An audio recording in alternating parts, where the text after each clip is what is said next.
Aksidente sa Riles. Isang lalaki ang sugatan na mahagip siya ng tren sa Maynila. Nakatutok si Tina Panganiban Perez. Eksklusibo.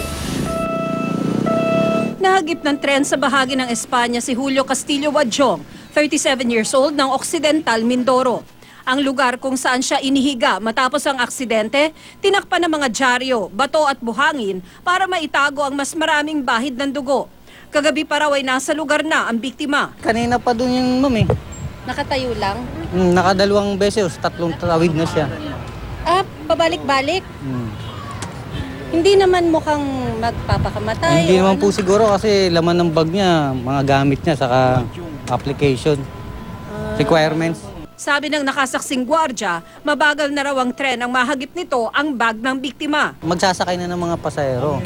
Mabagal? Mabagal na yun, sir, kasi ito pong mga natin, pag pa-station, mabagal na po yan. Ano yung nahagip sa kanya? Maaari po yung bag kasi malaking bag niya masyado.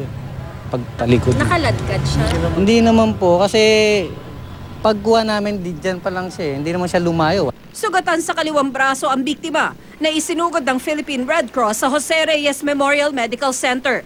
Nang puntahan ng GMA News kanina, sinabi ng ospital na hindi pa stable ang lagay nito. Tina Panganiban Perez, nakatutok, 24 oras.